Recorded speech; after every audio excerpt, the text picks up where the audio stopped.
First of all, congratulations on the Academy Award nomination. Thank you. Do you think you would have gotten that if Melania was in the category? I considered doing that, but I was actually just too busy with the Alabama thing. But I'm going to try to go back for part two. For part two, yes. I'm sure Melania would take all of the attention she should get. So yeah, think about it. This movie is harrowing. But this isn't the movie you started out thinking you were going to make, is that right? I mean, I knew that there were problems in the Alabama state prison system. Yeah. I knew that I wasn't going to be able to get in there because it's such a secretive system, as a lot of prisons are in the U.S. And then we sort of miraculously got access to one of the prisons to go in and film a revival meeting. And we saw this kind of beautiful meeting, but the understory was that there were really terrible things happening in the prison. And the men inside said to us, the stuff they're showing you here is not real. This is curated. You need to know what's going on in that building over there. You need to know what's going on in that bunker over there. And then when we sort of got kicked out, which you see in the beginning of the film, because we got too nosy, we discovered that there were these men inside who had contraband cell phones and were incredible leaders and had been running sort of a nonviolent protest effort to try to get the word out. And so we began a collaboration with them in a way, and it really ended up being this like 7-year journey. So you're essentially, as you're making this film, you're communicating with them. When we're watching a lot of this FaceTime with what's going on, essentially they're almost citizen journalists reporting on what's happening inside the prison as you're communicating with them. Was there, how are you navigating that as a filmmaker, knowing that these are people on the inside who could be in a lot of trouble if they're found to be recording what's going on? Well, they'd been doing this kind of activism and this kind of sort of outspoken truth-telling for a long time. And we were an opportunity, I think, for them to get the story to have a bigger platform.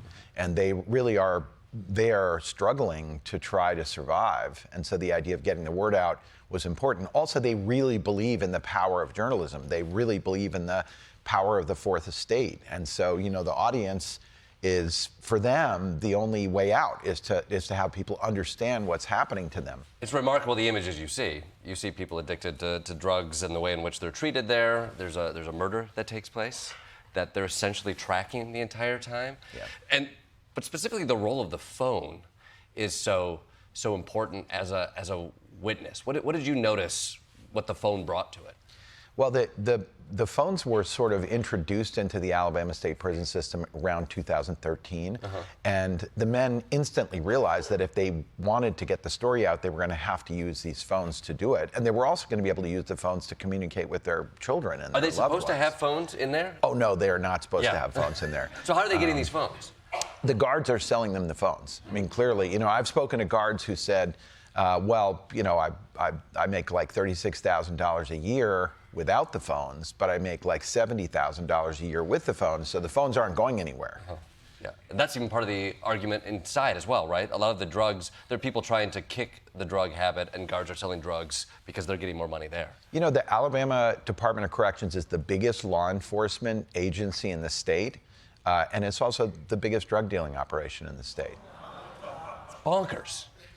So you do this film, and it is remarkable and harrowing.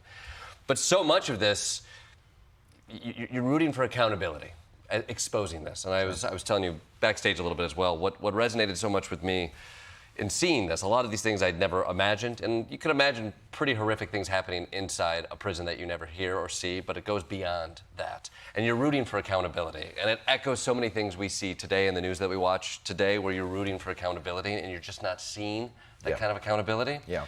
But then you're putting it out. And it's been out since August, is that correct? Well, it was at Sundance last year, and then it just came out on HBO in October. So it's been out in front of the public, but now you can see it on airplanes and things. So it's just getting more into people's consciousness. But many of these people are still in prison. Yeah. Yeah, and what has happened since then? Now that what they have been doing, what they've been filming has now sort of been outed. What has happened? The men who are in prison and the people who are depicted in our film are so extraordinary. And, one of the things that is so difficult about people being in prison and us not being able to see in is that you can't see the brutality, you can't see the terrible things that are happening, but you also can't see the beauty in these men. And these are guys who've been locked up for decades for crimes they probably never should have been locked up for before. to start with. And so we have this opportunity to see inside in a way that is completely unique. And a lot of people are just saying to me when they see the film, or to Charlotte, my co-director, they'll say, this is kind of the first time I ever feel like I was in a conversation with an incarcerated person. Like just being able to talk to those people, and there's so much propaganda. And of course there are people in prison who are Jeffrey Dahmer and maybe not redeemable or mentally ill, but there's so many people in prison who've just been there for decades when they committed a crime when they were 18, and now they're an ordained minister and they're, have a college degree from being in prison. So it's a loss of humanity. It's a really frightening thing, but you're seeing it now in our daily lives. What was happening in Minneapolis, and the way that Alex Pretti was really murdered for having a cell phone, for using a cell phone, and that Chrissy Noem had to come out and say that he was brandishing a weapon. And this is exactly what these men are doing, and it's exactly what any authoritarian organization, the U.S. government, the Alabama state prison system, thinks, is that if somebody brings the light of journalism, it's going to be a problem, and it needs to be eliminated because it's a weapon and it prevents them from doing what they would otherwise do. So these men are kind of really freedom fighters. We just don't get to see them, we don't get to know them, and there's a lot of propaganda to say, don't even talk to those guys. When we first went into that very first prison you see, the warden said to us, look, you can talk to that guy and that guy, you can't go over there and you can't go over there. I said, why can't we talk to anybody? And he said, oh, they're very dangerous, you don't want to talk to these men. And when we went in, I always felt so much more comfortable talking to the men who were incarcerated than the guards. I was much more comfortable with the men, right? And they're just trying to tell you their story. Have any of these men been punished for appearing in the film? I wouldn't say for appearing in the film, but for their activism throughout time. You'll see in the film, they're regularly retaliated against. And most recently, the film was out for like a year, and then they hadn't been retaliated against. And then they announced, or their supporters announced, a work strike. And that's very, very problematic for Alabama. They get $450 million a year in unpaid labor. $450 million a year? Yeah. Is that right? Yeah. And it's really forced labor, right? Because you can say, well, I don't feel like working today. And they can put you in solitary confinement. They regularly do that. They will regularly, essentially, extend your sentence by giving you disciplinaries. So they'll put you in an institution where you can be beaten to death, as Stephen Davis was in our film. And so it's not very different than what we saw in the earlier days in America. There's not a lot of difference between this and convict leasing or anything like that. I mean, I think that's also what's haunting there is you're rooting for people to find a path on a way out, this idea of rehabilitation, and you see images of people working outside of the prison system for no pay, with an idea that perhaps this is a path towards re-entering society, although your film alludes to that not being the case for a lot of these people. Well, it's a scam, and I think the men inside want to be hopeful. We learned that there were statistics that Alabama does not track for reasons that are obvious when you see the film. But for example, people who are deemed safe enough to be given the opportunity to go work in the community, and Alabama, essentially leases people out, not just to be the guys that are managing the prison and helping with the food and stuff like that, which maybe people could understand. They also send them out to work on road crews, construction crews, to work at the governor's mansion and clean up and do landscaping. And they also send them to work at McDonald's and at Burger King and at the Hyundai Parts Company. And they also work at the Budweiser distributorship. So all of these, this is a very, very ingrained system, and it's worth so much money. And when they announced, or their supporters announced this work strike, the three main people in our film, Robert Old Counsel, Melvin Ray, and Raoul Poole, were all whisked off to solitary confinement. And they were put in kind of like a Hannibal Lecter type environment where they couldn't talk to each other. There were no windows in the cells. 2 of them are there right now.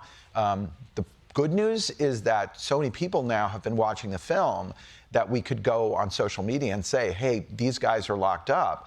And there was a huge outcry, and people went to the website and they got the phone number for Bibb County Correctional, and hundreds of people called Bibb and said, we care about these guys, like, we're watching, don't do anything bad to them. And they released the first of them, Melvin Ray, just a couple of days ago. So we feel like the public is, mattering here. I mean, have you heard from the governor at all? Such a great question. The governor is called Meemaw by the people who love her. Sure. She's quite old, and she's quite confident that they're doing the right thing in the prison system.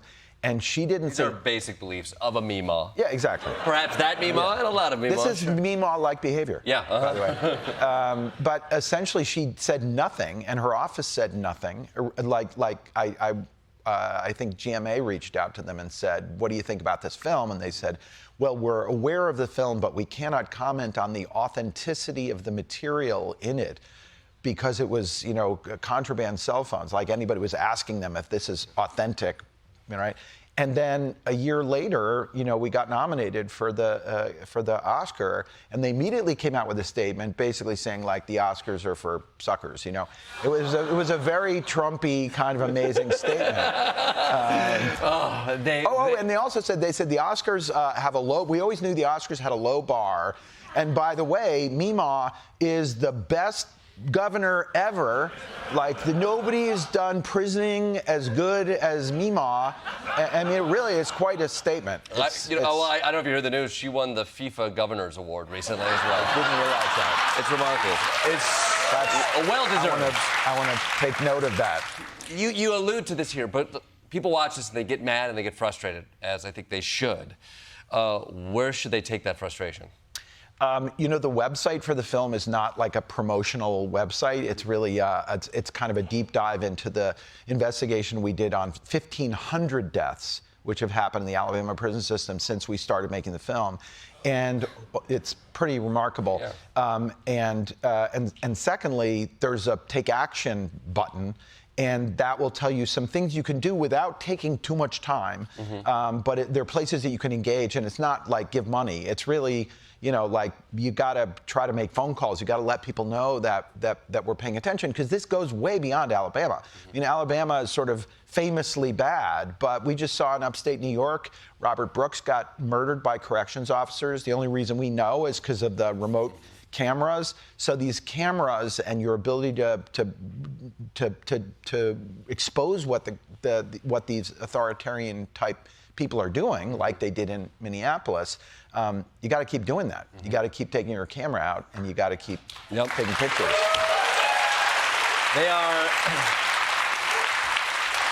They're afraid of the witnesses, right?